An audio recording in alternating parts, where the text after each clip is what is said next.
Today, we're diving into a really powerful fable from India. It's a story that gets you thinking about friendship, kindness, and what it really means to make a sacrifice. I mean, think about it. What is the true price of loyalty? It's not something we usually ponder, right? But this story, it puts that question right in your face. It really makes you stop and wonder what you'd be willing to give up for someone you care about. All right, so let's set the scene. We're in this small, quiet village, and our main character is a farmer named Hariram. He and his wife, Archana, are just good people, you know? They don't have much, just a little bit of land, but their hearts are full of kindness. That's really what defines them. So one day, Hariram is out in the forest, just doing his thing, cutting wood, and then he hears it, this cry of pain. Now, a lot of people might just keep walking, right? Not Hariram. He follows the sound and finds a monkey, Golu, who's been attacked by a lion and is in really bad shape. And his first thought isn't fear, it's just pure compassion. And this is where the story takes a magical turn. It's pretty incredible. A wise sage happens to be passing by and sees this simple farmer showing so much kindness. Moved by this, the sage doesn't just heal Golu's wounds, he gives him the power of human speech. Yeah, you heard that right. And this single moment, this one act of kindness, it changes absolutely everything. And boom, just like that, this incredible bond is forged. Golu can now talk, and the first thing he does is pledge his life to Hariram. It's more than just gratitude, you know? He says, I'm a part of your family now. From that day on, he's Hariram's constant companion, helping on the farm and becoming his most loyal friend. Okay, so things are looking pretty good, but you know how these stories go, the good times don't always last.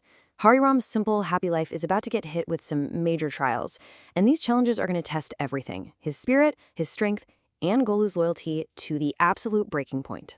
First, his wife Archana gets sick. Really sick. And Hariram, being the devoted husband he is, does everything he can.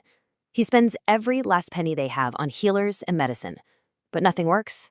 Their savings just disappear. Soon, they have nothing left. No money for treatment, and even worse for a farmer, no money for seeds for the next harvest. So, in total desperation, Hariram does what many of us would do. He turns to family. He goes to his older brother, Keshav, who's actually pretty well off. But what does he get? A flat-out lie. His own brother, who could easily help, just coldly turns him away. It's heartbreaking. You think that's bad? It gets worse. He goes to his second brother, Birju, who is even more cruel. He doesn't just say no.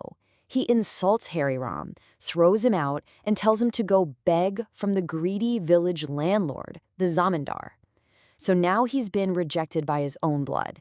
He's completely alone and has no other choice. And this really sets up the central conflict, doesn't it? You've got these two worlds colliding. On one side, you have Hariram, who's all about kindness and honesty. And on the other, you've got the zamindar, a guy who basically gets rich off of other people's suffering. It's a classic good versus evil setup. And with nowhere else to go, Hariram has to walk right into the lion's den. But just when it looks like all hope is lost, right as Hariram is about to make a deal that would ruin him, help comes from the most unexpected and most loyal friend he has. So the zamindar offers this loan, but the terms are impossible. It's a total trap designed to take Hariram's land. And just as Hariram, feeling he has no choice, is about to agree, Golu steps in. He literally pulls Hariram away and says, "Don't do it. I will help you."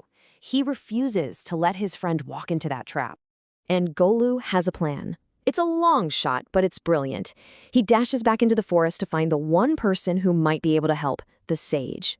He lays it all out for him, Archana's illness, the crushing debt, how cruel his brothers and the landlord have been. Golu isn't just a sidekick here, he's actively trying to save his friend. And it works. The sage, seeing this incredible loyalty, is moved all over again, and he gives Golu two amazing gifts. First, a glowing herb that will cure Archana instantly, and second, some miraculous seeds that will grow a golden harvest before anyone else's. But there's a catch, a condition. Hariram has to promise to use his new wealth to help others in need. So just like that, everything changes. His wife is cured, his future is looking bright. It's a total reversal of fortune. But you know, when someone suddenly becomes successful, it tends to attract a lot of attention. And not all of it is good. In fact, it sparks some serious envy and rage. The sage wasn't kidding. These seeds produce a crop that literally looks like it's made of gold. Hariram becomes wealthy, like overnight. He's the talk of the town. But here's the thing. True to who he is, he doesn't just sit on his mountain of gold. He remembers that promise he made. So what does he do? He takes his money and he pays off the debts of every single farmer in the village. One by one, he frees them from the Zamidar's control. He gives them back their land, their hope, their dignity. Well, you can imagine how the Zamindar feels about this. He is absolutely furious.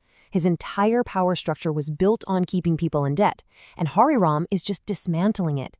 He doesn't see a hero, he sees a threat that needs to be eliminated. And so, he gives a chilling order to his henchmen. Go and finish him. And this is where the story hits its most powerful and honestly its most heartbreaking moment. We're about to find out what that true price of loyalty really is and what Golu is willing to pay. Picture this. Hariram is out in his fields just taking in this miracle harvest. He's happy, he's at peace. He has no idea that the henchman is sneaking up behind him, spear in hand, ready to end it all. But Golu sees him.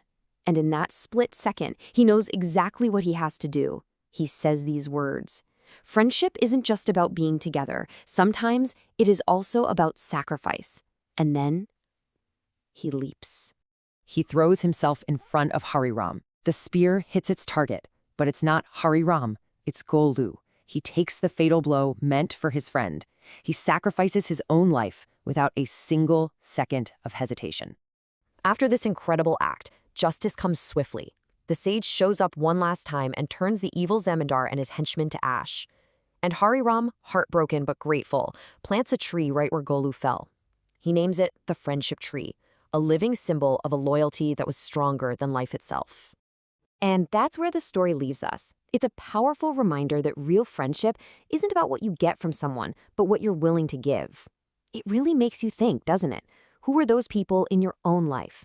And maybe even more importantly, are you that person for someone else?